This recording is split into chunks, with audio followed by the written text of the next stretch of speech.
nessa videoaula nós vamos falar sobre as grandes vias eferentes, ou seja, as grandes vias motoras do nosso sistema nervoso central. Bom, as grandes vias eferentes, elas também são chamadas de grandes vias motoras, como eu já disse, e elas são responsáveis por enviar todas as informações necessárias para movimentar todos os músculos do nosso corpo. E elas podem ser divididas em vias eferentes viscerais e vias eferentes somáticas. As vias eferentes viscerais são todas aquelas vias que vão inervar tanto os nossos órgãos, as nossas vísceras, quanto o nosso sistema vascular, os nossos vasos. E todas essas vias eferentes viscerais são, em sua maioria, acho que todas, são automáticas, ou seja, elas constituem um sistema nervoso autônomo, elas são inconscientes, a gente não faz isso conscientemente. Já as vias eferentes somáticas, elas controlam todos os nossos músculos estriados esqueléticos e elas vão ser responsáveis pelos nossos movimentos voluntários, todos os atos que a gente tentar pegar alguma coisa, movimentar, todos os nossos músculos, todos os nossos atos automáticos serão as vias eferentes somáticas que vão realizar. Mas elas também realizam alguns atos automáticos, que podem ser tônus da nossa musculatura ou até a nossa postura. Se a gente reparar bem, muitas vezes nós estamos acostumados a ficar em uma determinada postura, nossos músculos estão contraídos para aquilo, mas a gente não é de forma consciente.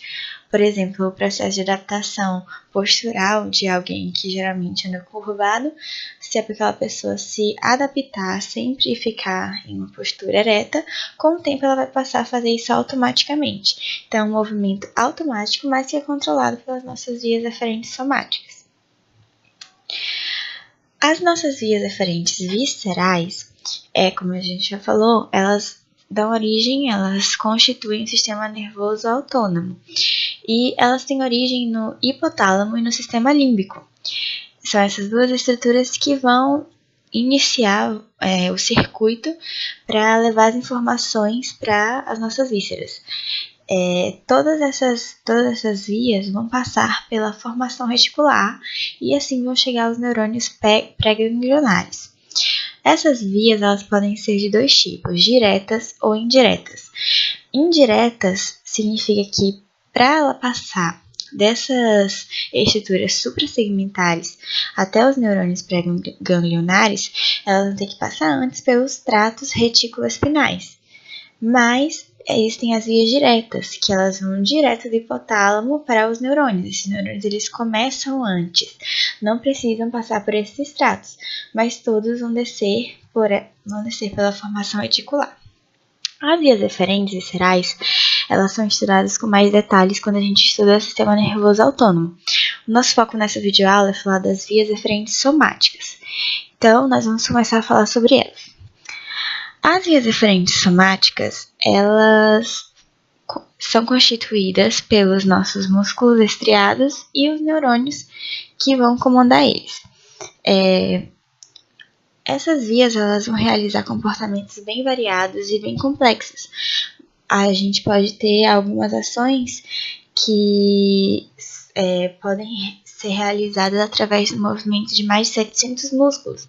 Então, são diversos tipos de ações que são realizadas diariamente por nós e às vezes nós nem nos damos conta. Toda essa ação do sistema nervoso pelas vias somáticas, elas são antecipatórias e utilizam a experiência aprendida e também a nossa informação sensorial para poder prever e ajustar o movimento. O que significa isso? Significa que ela utiliza toda a nossa memória, tudo aquilo que a gente já sabe, já memorizou desde que nós éramos bebês e fomos crescendo e aprendendo, todo o nosso tato, a nossa capacidade de localizar os objetos, tudo isso ela utiliza para planejar e programar o movimento que nós vamos fazer, o tônus que cada músculo do nosso corpo precisa ter, a quantidade de força, a quantidade de impulso para cada músculo. Então, tudo isso o nosso sistema nervoso central organiza, prepara e planeja para que na hora da realização do movimento, tudo isso esteja agindo de forma coordenada. Quando a gente quer realizar um movimento, primeiro é preciso elaborar essa representação. O nosso sistema nervoso central, ele representa mesmo, ele como se ele pensasse naquele movimento ali, em tudo que ele precisa fazer para aquele movimento ser realizado. E a esse sistema nós damos o nome de programa motor. As nossas vias eferentes somáticas, elas podem ser divididas em dois sistemas, o sistema lateral e o sistema medial. Como é que a gente vai diferenciar isso? O sistema lateral são aquelas vias que elas vão descer pela coluna lateral da medula espinal.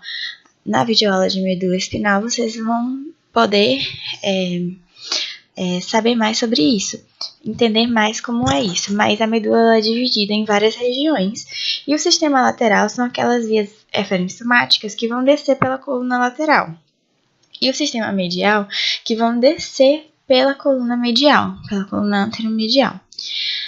E o sistema lateral, ele vai ser responsável pela motricidade apendicular distal, o que significa que ele vai ser responsável pela motricidade dos nossos membros apendiculares, braço, antebraço, mãos, coxa, perna, pés, tudo isso, nossa motricidade apendicular.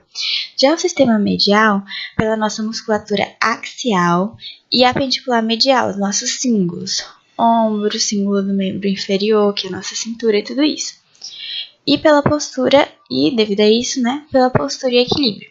Mas como é que a gente pode aplicar isso de forma mais prática, associar alguma coisa para poder a gente realmente entender como isso funciona? Essa imagem aqui é muito interessante.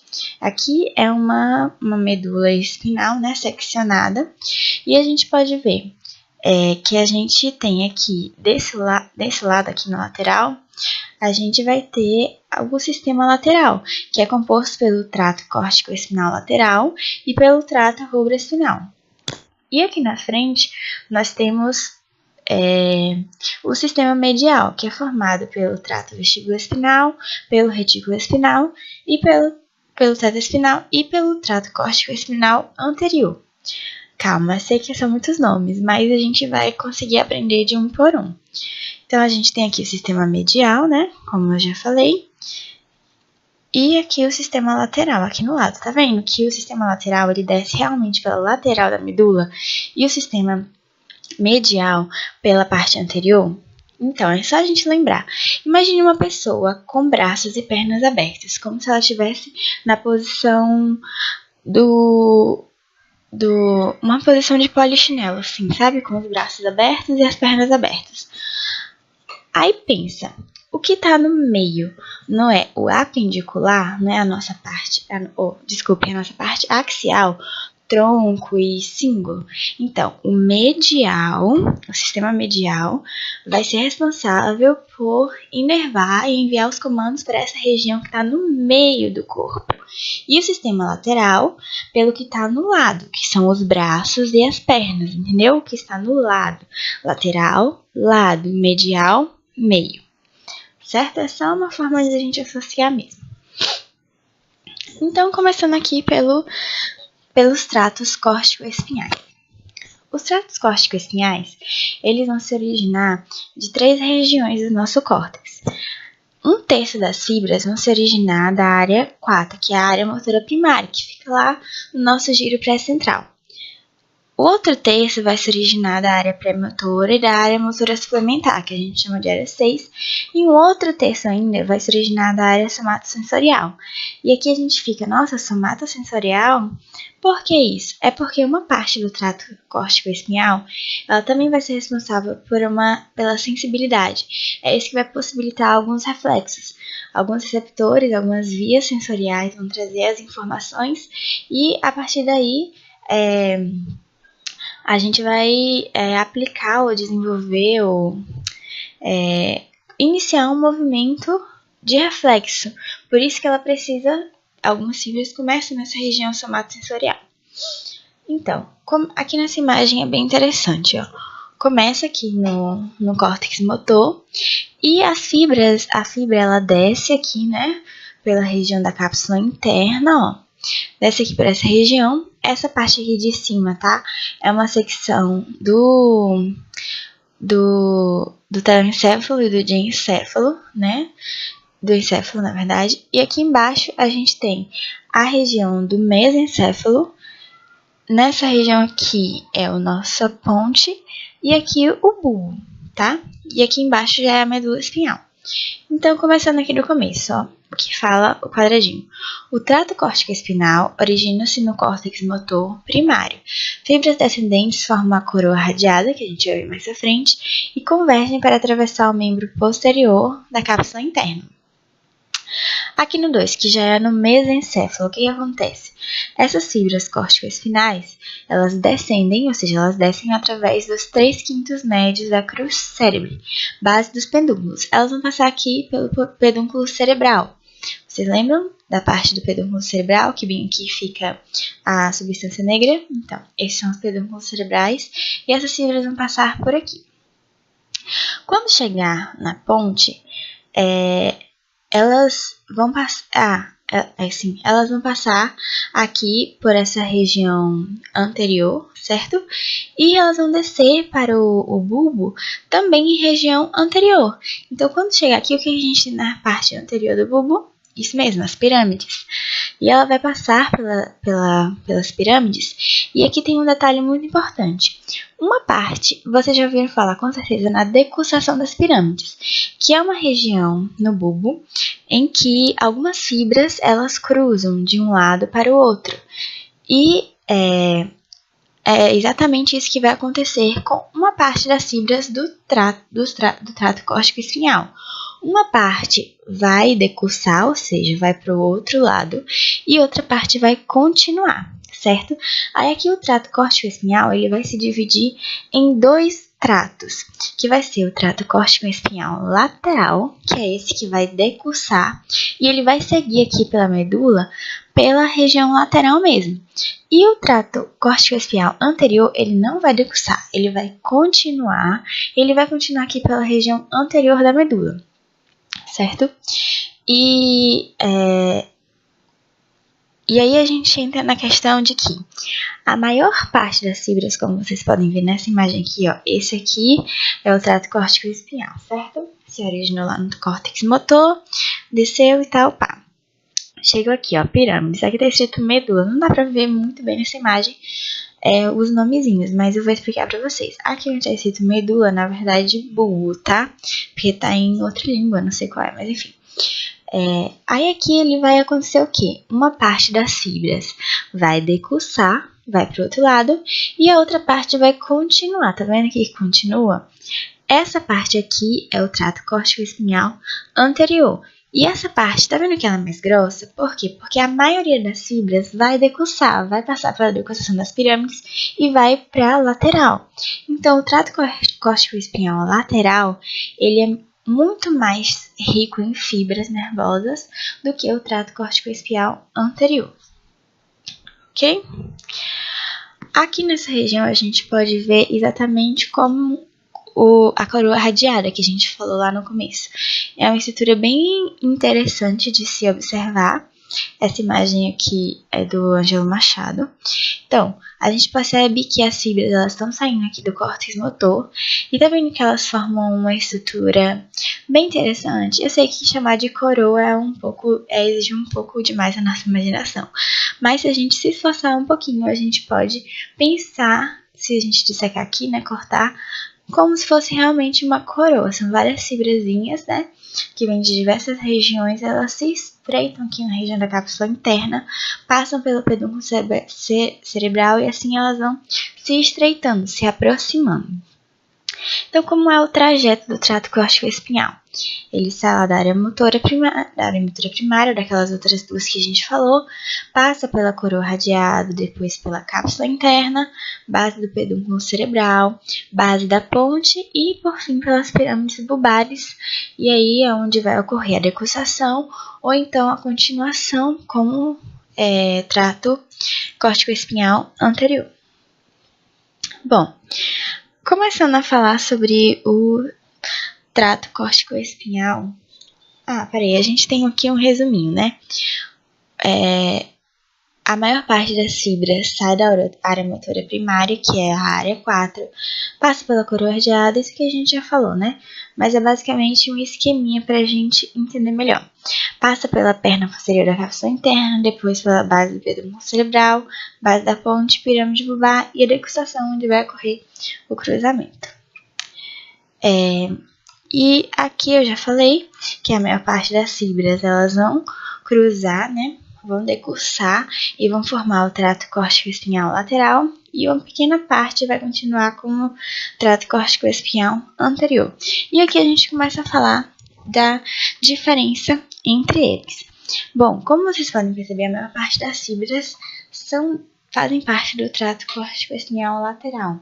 Isso significa que ele é o trato mais importante a nível motor apendicular, ou seja, do sistema lateral, ele é o trato mais importante. A gente viu naquela figura lá no começo que a gente só tem dois que fazem parte do sistema lateral, que é o córtex espinhal lateral e o rubro espinal. A gente vai falar do rubro depois, mas percebam que o córtex espinhal é o maior. Então, ele vai ser extremamente importante para o movimento das nossas extremidades, da nossa mão, do nosso pé. Então, ele vai controlar os nossos movimentos, tanto os movimentos mais delicados quanto os movimentos mais grossos, ambos super necessários para as nossas atividades diárias. Então, por o trato córtico-espinal lateral ele ser o mais importante, ele vai influenciar em diversas atividades. Ele vai terminar fazendo sinapse, né, na substância cinzenta intermédia na medula. E lá vai começar o neurônio motor inferior, que vai fazer a ligação direta com os nossos músculos. Sim, uma coisa importante.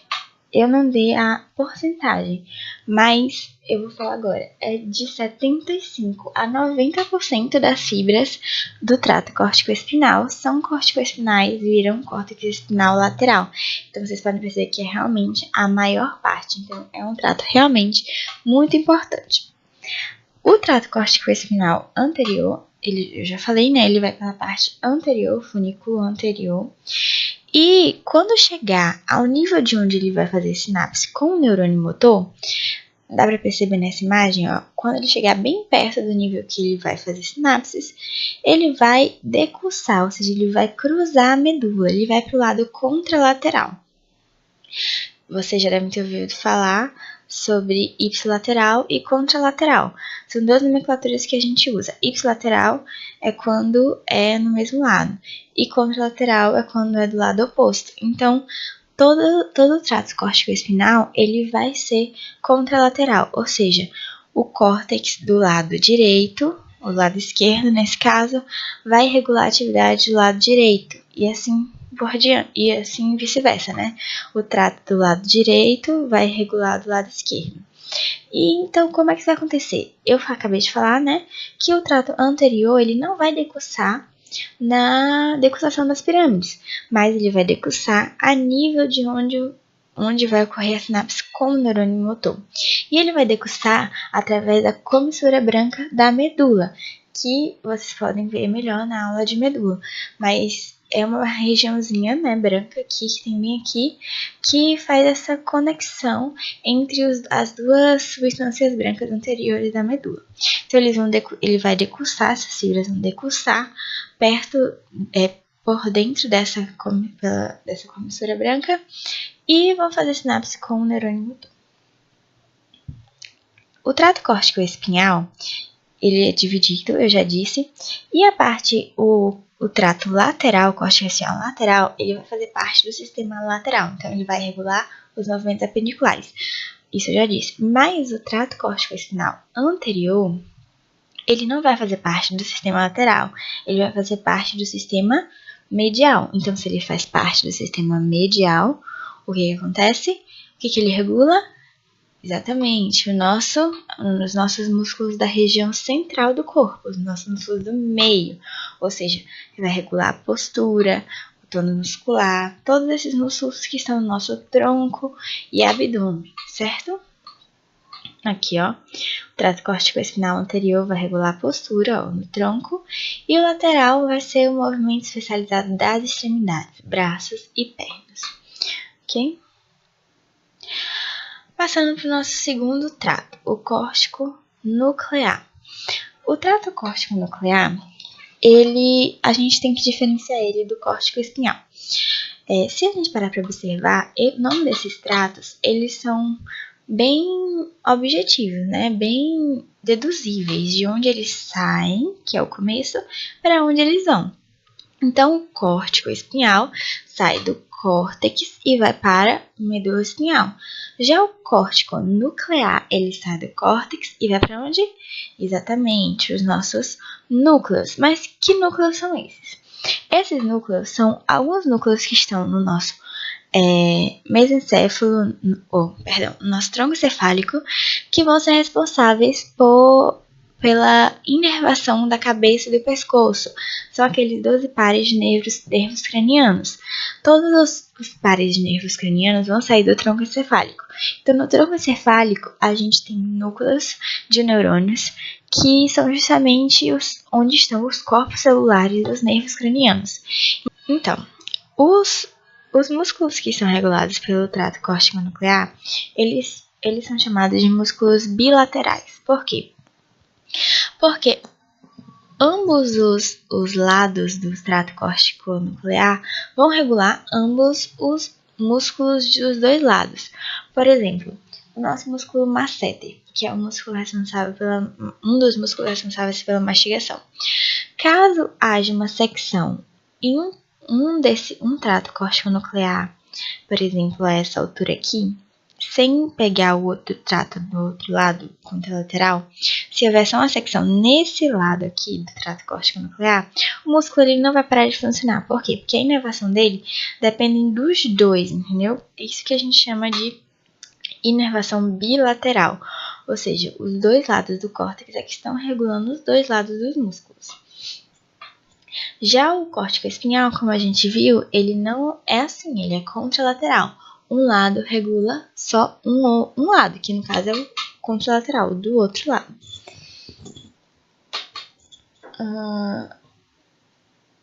Qual é o trajeto do trato córtico nuclear?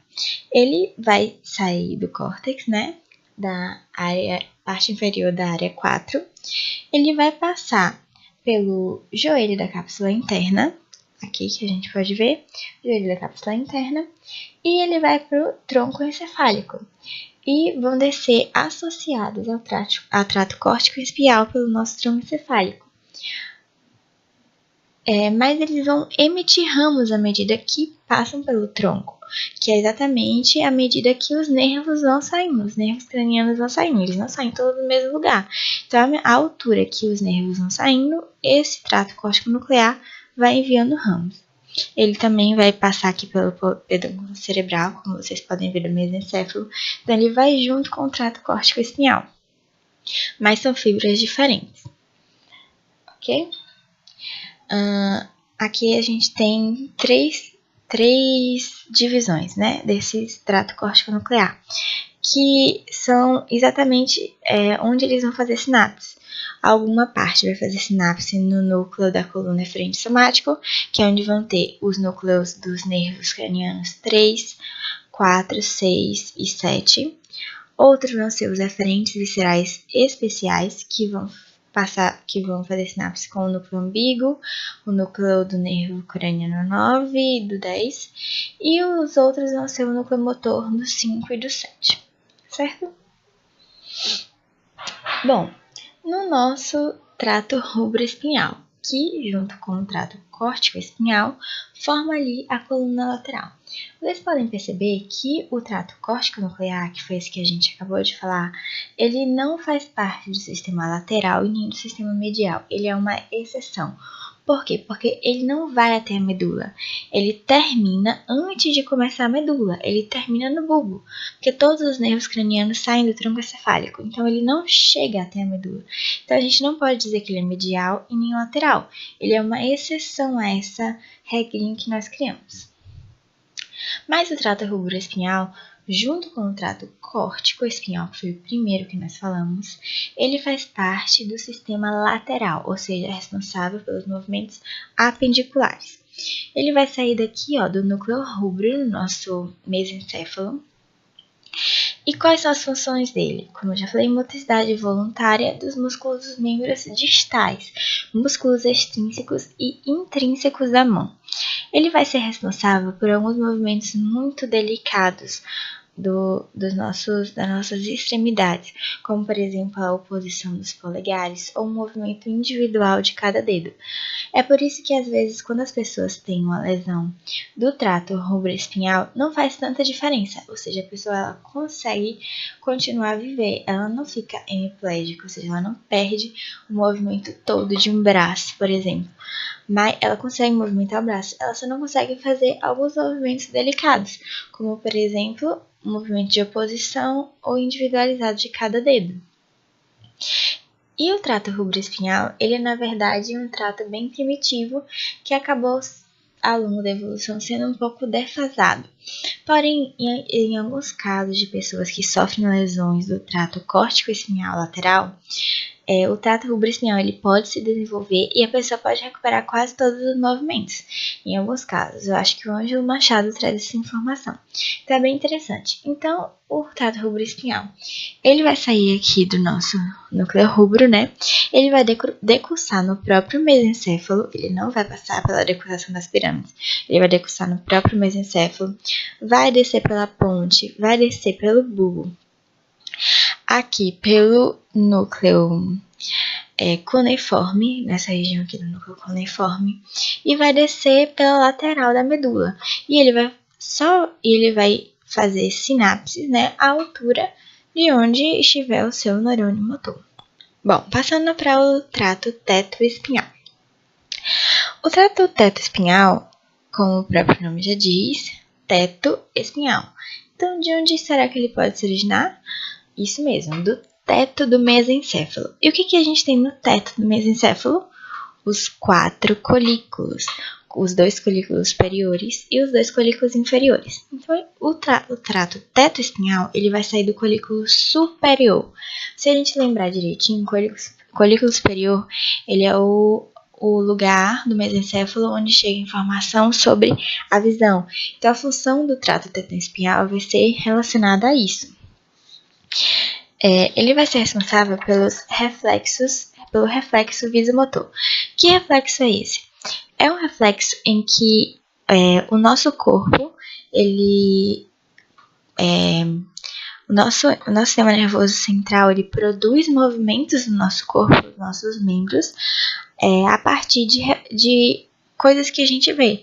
Por exemplo, se uma pessoa está na sua frente e vai cair uma coisa em cima dela, ou então vem vindo um carro bem rápido atravessar ela, é uma coisa que você tá vendo, e aí você se lança sobre ela e tira ela da frente do carro.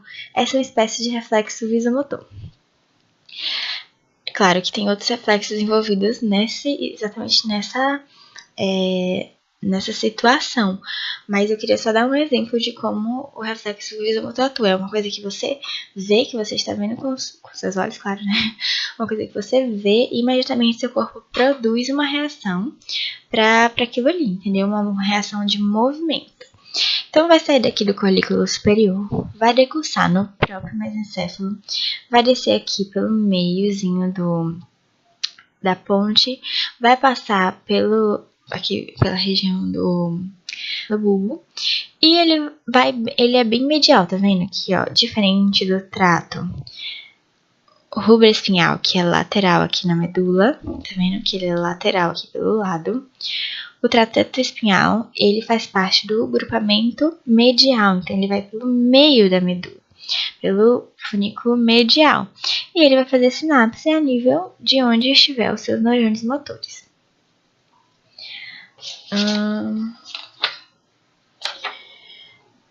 Já falei, certo. Basicamente isso. Então, os nossos tratos vestibuloespinhais. Os tratos vestibuloespinhais, eles são 2. E como o próprio nome já diz, vestibuloespinhais. Adivinha de onde ele vai sair? Isso mesmo, da área vestibular ou dos núcleos vestibulares, que é aquela região em forma de triângulozinho que fica tanto na ponte quanto no bulbo. Lembra da aula de tronco cefálico? Então, essa região aqui é de onde vai sair os tratos vestibuloespinhais, que são 2, o lateral e o medial. Ambos vão sair praticamente do mesmo lugar, vão fazer praticamente o mesmo caminho. Mas quando chegar na medula, vai ocorrer um detalhe. Ambos são mediais, tá vendo? Mas o trato vestibuloespinhal lateral, ele vai ser ipsilateral. Isso significa que ele não vai cruzar para o outro lado. Ele não vai cruzar em momento nenhum, desde onde ele sai até onde ele vai fazer sinapse. Ele é ipsilateral. Ou seja, se você lesou o trato vestibuloespinal lateral do lado direito, ele vai afetar os músculos do lado direito. Mas o trato vestibuloespinal medial, ele tem uma parte que continua do mesmo lado, mas tem uma parte que cruza, que decursa aqui na comissura branca da medula e vai fazer sinapse do outro lado. Então, ele também regula os músculos do outro lado do corpo. Ele é chamado de bilateral, tá vendo? Os músculos são chamados de bilaterais. Por quê? Porque um trato vestibuloespinhal medial vai regular tanto do lado direito quanto do lado esquerdo. O trato vestibular lateral, ele vai fazer sinapse e vai estimular, ele vai ter um potencial excitatório para os músculos extensores e inibitório para os flexores, certo? Lembrando que os vestibuloespinhais, junto com todo o grupamento medial, é da região axial do nosso corpo, então tronco e abdômen, os músculos extensores e flexores do tronco e abdômen, da região e dos nossos símbolos também, viu? Já o trato vestibuloespinal medial, ele vai regular os músculos do pescoço, ambos os lados, tanto direito quanto esquerdo. O que a área vestibular, os núcleos vestibulares, pelo que eles são responsáveis? Que informações chegam aqui? As informações que vêm do nosso sistema vestibular, nossa parte vestibular do ouvido interno e também do vestíbulo cerebelo. E o que essas regiões são responsáveis? Pelo equilíbrio. Então, os tratos vestibuloespinhais, eles vão ser responsáveis por excitar, contrair os músculos para que a postura seja regulada, para que haja equilíbrio no nosso corpo, obedecendo essas funções que nós citamos aqui, certo?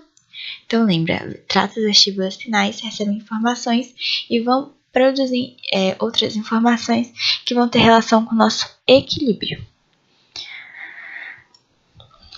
Os tratos reticuloespinhais, então, que são os últimos tratos. Bom, o trato reticuloespinhal, como o próprio nome já diz, ele vai sair da formação reticular e vai até a medula espinhal. A gente tem 2 tipos de tratos reticuloespinhais. Ele vai sair daqui, tá vendo? Da formação reticular, pontina e medular. Ó, tá vendo como ele também é medial? Ele vai fazer sinapses aqui na altura. Ele não vai passar pela decursação das pirâmides também. Ele vai passar direto até a medula e ele vai decursar também na comissura branca da medula. Tá vendo? E só uma parte das fibras, outra parte vai ficar do lado ipsilateral. A gente tem 2 tipos, então, de trato reticuloespinhal, o pontino e o bulbar. Qual a diferença entre eles? Todos os mediais fazem parte ou controlam a musculatura axial, certo? tronco, abdômen e cíngulos, ombro e cintura. O trato pontino, trato reticular espinhal pontino, ele vai ser responsável por todos os nossos movimentos de extensão e o bulbar por todos os de flexão. Então, como é que a gente pode aprender isso? Imagine que, por exemplo, para você atravessar uma ponte, você precisa estar em pé, certo? Quando você está em pé, você está extenso, digamos assim, os seus músculos extensos. Então, essa é uma forma de decorar essa questão do que cada parte desse é responsável. Então, o pontino, para você atravessar uma ponte, você precisa estar ereto, você precisa estar em pé. Então, você vai ser responsável pela extensão. E o bulbar, ele vai ser responsável pela inibição da extensão, que é justamente o contrário. É só uma associação para decorar. Então, eles vão ser responsáveis pelos ajustes posturais e motricidade na musculatura axial e proximal. Axial, meio, proximal, cíngulos, certo? Bom, terminamos as vias, terminamos os tratos. Agora vamos ver uma visão conjunta. Essa imagem aqui também é do Ângelo Machado e ela é bem interessante para a gente entender como tudo funciona de uma forma integrada. Aqui nós temos nosso córtex cerebral, aqui nós temos o nosso cerebelo e aqui o neurônio motor, que nessa imagem é representada por um neurônio motor só, mas nós sabemos que são vários neurônios motores.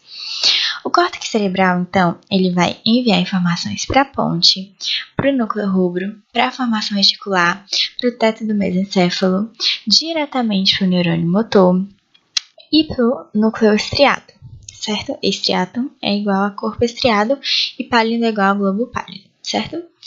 Então, começando aqui da ponte. A ponte vai enviar informações para o cerebelo. Se a gente lembrar bem, a gente vai ter lá os braços da ponte, que também são chamados de pedúnculos cerebelares superiores, que vão ter conexão direta com o cerebelo. Então, a informação do córtex passa pela ponte e vai direto para o cerebelo. Essa é a conexão. A gente vai ter uma parte das fibras que vão para o núcleo rubro e vão descer para o neurônio motor através do trato rubro-espinal. Outra parte vai para a formação reticular, que também vai receber algumas informações do cerebelo, e a gente vai formar o trato retículo-espinhal, exatamente, que vai para o neurônio motor, lá na nossa medula espinhal. Uma outra parte vai para o teto do mesencéfalo e forma o trato teto-espinhal. E uma outra parte, que a gente já falou, que é a via direta do córtex para o neurônio motor, forma que trato, isso mesmo, córtico-espinhal. E o córtico nuclear, que chega até o neurônio motor, mas esse neurônio motor não está na medula. O córtico nuclear, como a gente falou, termina no tronco encefálico, que é onde estão todos os núcleos dos 12 pares de nervos cranianos. O cerebelo vai enviar informações através dos núcleos vestibulares pelo trato vestíbulo-espinhal. E aqui a gente tem os nossos núcleos da base, né? Quer dizer, esse, né? Menos esse.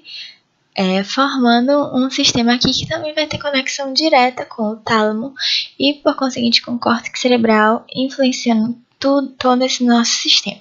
Então, é um sistema bem integrado, onde tudo tem conexão, cada coisa influencia a outra, e dessa forma a gente precisa de uma coordenação muito grande para tudo funcionar corretamente. Se houver uma falha em apenas uma coisinha dessas, todo o resto está comprometido.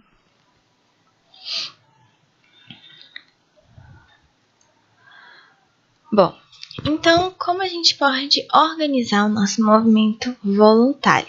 Para a gente realizar um movimento voluntário, o que acontece? A gente tem duas etapas, que é a etapa de preparação e a etapa de execução. Lembra que eu falei no começo? Para a gente realizar um movimento, é preciso primeiro planejar e programar esse movimento, que a gente utiliza informações que nós já temos armazenadas na nossa memória para poder realizar esse movimento. Então, essa é a etapa de preparação. Ela envolve as áreas motoras de associação do córtex. E ela tem uma interação com o cerebelo, porque, se a gente lembrar bem, o cerebelo é responsável pelo planejamento do movimento e também o corpo estriado. Então, todas essas estruturas vão ser responsáveis pela etapa de preparação. É como se fosse a programação mesmo de movimento. Por exemplo, para um jogo de futebol, é preciso analisar o time contrário, é preciso analisar as condições de campo e preparar todos os jogadores para que antes do jogo de futebol, para quando chegar no jogo de futebol, eles tenham todas as condições necessárias para vencer o time adversário. Então, vamos dizer que essa etapa de preparação seja exatamente isso. A análise de tudo aquilo, de todas as informações que se tem registradas do time adversário, como cada jogador adversário joga, como estão as condições do lugar onde vai ser o jogo, como são as condições da quadra, qual tipo de chuteiro os jogadores vão usar, se eles têm que fazer algum tipo de tratamento medicamentoso, se eles têm que fazer inalação em casos de altitudes muito altas. Tudo isso é a etapa de preparação. E a etapa de execução é o jogo em si. Então, ela vai envolver a área motora primária, a área pré-motora do córtex e algumas ligações diretas e indiretas com os neurônios motores.